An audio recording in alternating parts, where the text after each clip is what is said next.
클릭해 주셔서 감사드려요. 구독, 좋아요 꼭 눌러주시고 행복한 하루 시작하세요. 그럼 오늘의 재미난 이야기 시작할게요. 때는 고려 말 정치적으로 패도 정치가 성행하여 왕권이 약화되고 귀족 간의 권력 다툼이 심화되고 있을 때이다. 이러한 상황에서 무신들은 정치적 권력을 차지하게 되었고 그들은 군사적 힘을 바탕으로 정권을 강화하여 사회적으로 매우 혼란스러울 때이다. 세상이 어찌 되려고 이러는 것인가? 고려말 젊고 패기에 찬 이성계가 나라를 세우겠다는 야망을 가슴에 품고 그 뜻을 이루려 조정의 중신들을 비롯한 노장군 최영과 은근히 세력 다툼을 벌이고 있을 때였다. 구군은 서서히 기울어져 가고 민심은 흉흉해져 백성들의 고초가 이만저만이 아니었는데도 소위 나라의 녹을 먹는 벼슬아치라고 하는 이들은 제 밥그릇 챙기는 데만 혈안이 되어 있었다. 온곡 원천석은 이런 세태에 자신이 할 수 있는 일이 아무것도 없음이 안타까워 가슴을 치며 단식했다. 내가 이곳에서 무엇을 할 수 있으리? 나라의 녹을 먹는 관리가 백성들의 안위를 바로 헤아리지 못한다면 차라리 백성들과 함께 농사를 짓는 편이 훨씬 더 나을 것이 아니겠는가? 그리하여 원천석은 미련 없이 벼슬을 버리고 치악산 자락으로 내려와 농사를 지으며 학문에 몰두했다.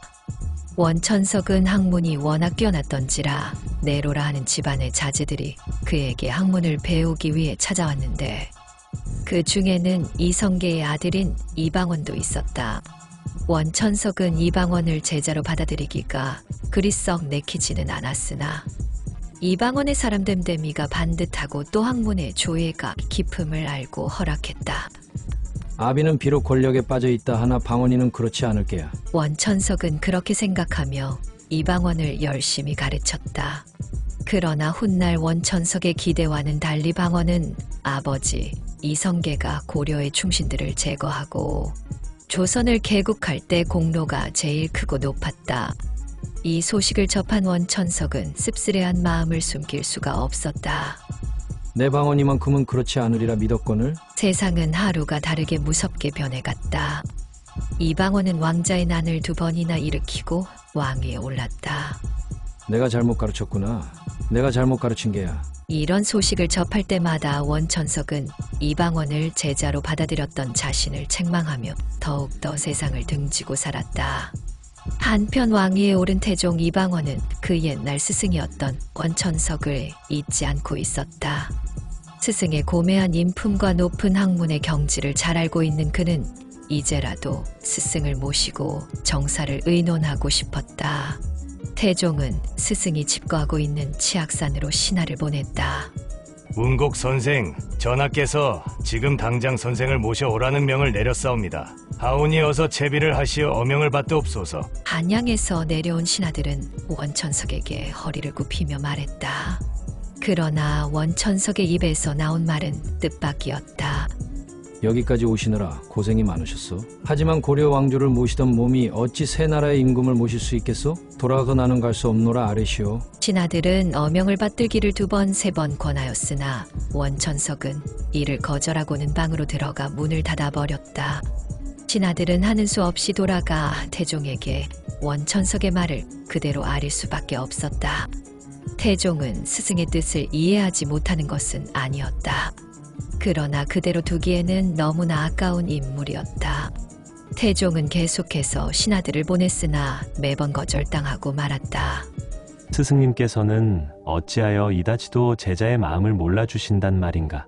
조바심이 난 태종은 자신이 직접 스승을 모시러 가야겠다고 생각하고 미복 차림으로 사령 몇 명을 데리고 길을 나섰다.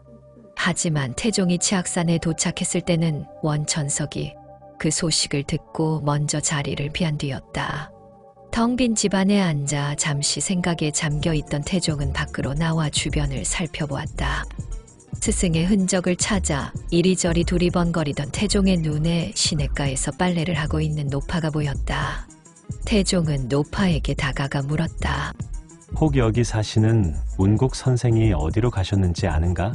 운곡 선생을 찾으시옵니까? 그렇소. 선생 말씀이 오늘 태백산으로 나들이 가신다 하더이다. 노파는 원천석이 미리 알려준 대로 태종에게 거짓을 고했다. 그제서야 스승이 자신을 피해 어디론가 숨은 것을 눈치챈 태종은 단식하며 말했다.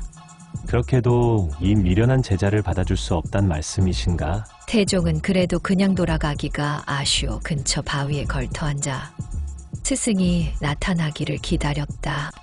하지만 원천석의 모습은 끝내 보이지 않았다. 뉘엿뉘엿 해가 지고 산자락의 어스름이 내릴 무렵에서야 태종은 스승의 뜻을 깊이 새기며 잔속 어디쯤 계실 스승을 향해 큰절을 올리고는 한양으로 돌아왔다. 태종이 앉아서 원천석을 기다리던 바위를 일러 사람들은 주필대라 하였고 후에 이름을 바꿔 태종대라 했다. 훗날 상황의 자리로 물러난 태종은 다시 한번 스승인 운국을 청했다.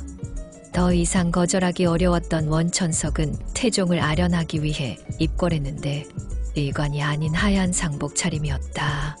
그것은 태종이 형제들과 벌인 사륙에 대한 말 없는 항의였다. 더 이상 원천석을 설득할 수 없다고 여긴 태종은 그 자식에게 벼슬을 주어 스승에 대한 감사의 예를 대신했다. 원천석은 1330년 윤적의 둘째 아들로 출생하여 자를 자정, 호를 운곡이라 하였고 본관은 원주이다. 현재 운곡 원천석 묘역은 강원도 원주시 행구동에 위치한 고려국자진사 원천석의 묘로 2000년 11월 18일 강원도 기념물로 지정되었다. 일찍이 국자진사에 합격하였으나 고려 말에 정치가 문란함을 보고 개탄하면서 치악산에 들어가 농사를 지으며 부모를 봉양하고 살았다. 이방원이 조선왕조 3대 왕으로 즉위하여 3번이나 치악산으로 찾아가 스승을 뵙고자 하였으나 만나주지 않고 30여 년 동안 절에를 지키며 살았다. 그럼 다음 시간에 찾아뵙겠습니다. 행복한 시간 되세요.